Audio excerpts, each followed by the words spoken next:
Surxondaryoda aholi farovonligini oshirish, yangi ish o'rinlarini yaratish, xizmatlar ko'lami va sifatini kengaytirishga qaratilgan loyihalar izchil amalga oshirilmoqda. Viloyat hokimi Ulug'bek Qosimovning Termiz shahri va Termiz tumanidagi navbatdagi o'rganishlari davomida yangi ishga tushirilayotgan obyektlar, aholi uchun yaratilayotgan qulayliklar hamda tadbirkorlarning takliflari ko'rib chiqildi.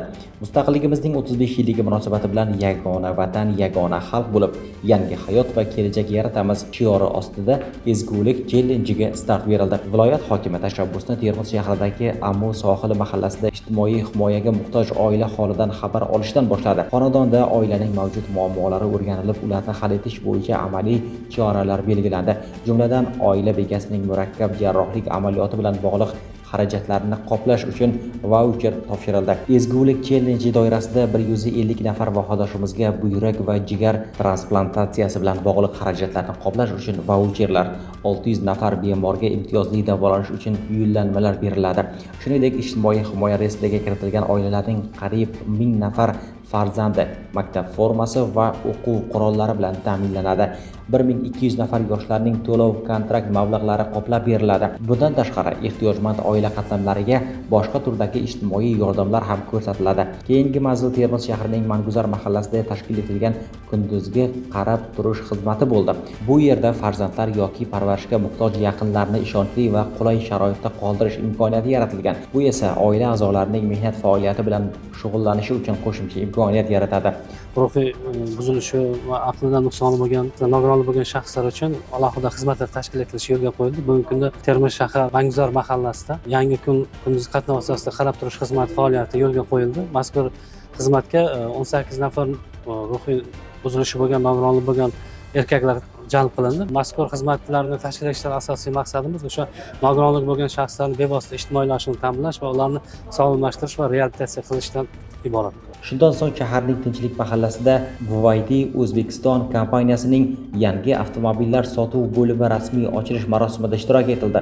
Mazkur loyiha aholi uchun avtomobil tanlovini kengaytirish, savdo va servis xizmatlarini yanada sifatli tashkil etishga xizmat qiladi.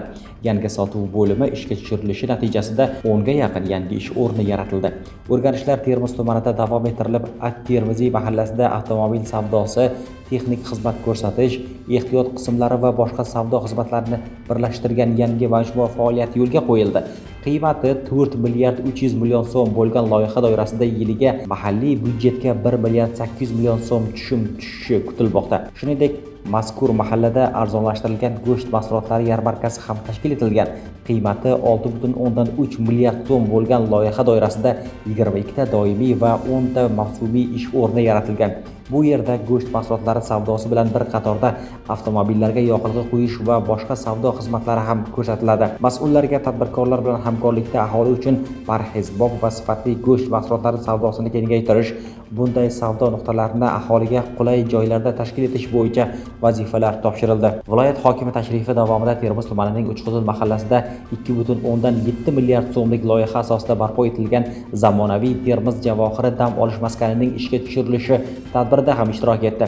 Mustaqilligimizning 35 yilligi arafasida ishga tushirilayotgan ko'plab obyektlar qatorida ushbu maskan ham turizm va xizmatlar sohasini rivojlantirish, yangi ish o'rinlarini yaratish hamda tadbirkorlik faoliyatini kengaytirishga xizmat qiladi. Biz Toshkentdan eshitib, mana shu sihatgohga keldik. Mana shu sihatgoh nafaqat viloyatda, balki Toshkentdagi eng yaxshi klinikalar, eng yaxshi sihatgoh bilan raqobat bo'ladigan sihatgoh ekan. Bu yerdagi hamma xodimlarning xushmuomalaga, ishiga o'zining mas'uliyatligi juda bizni lol qoldirdi. Shifo topib ketasiz. Mana bizlar ham ozroq kuchli og'riq bilan keldik. Hozir o'zimizni hojilar bilan yaxshi his qilyapmiz.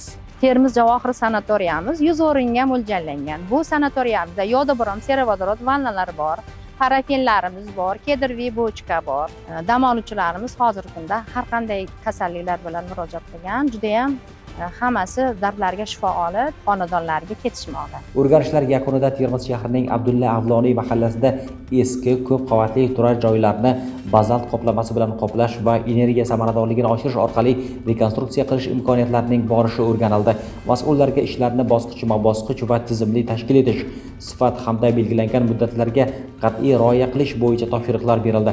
Viloyat rahbari qurilish ta'mirlash ishlarini o'rganish davomida mahalla ahli bilan samimiy suhbatlashib, ularning taklif va murojaatlarini tingladi. Mahalla ahlini mustaqilligimizning 35 yilligi bilan qutlagan viloyat hokimi bildirilgan murojaatlar asosida mavjud masalalarni hal etish yuzasidan mas'ullarga aniq vazifalarni belgilab berdi. Abdulla Avloniy mahallasini hozirgi va bundan bir oy oldingi holatini tasvirlaydigan bo'lsak, demak bundan oldingi holatda masalan qishda ayniqsa bolalar bilan, yosh bolalar bilan juda ham qiynalardik, sovuq, baribir isitish tizimlarimiz o'zimiz qo'l bola pechlardan foydalanardik.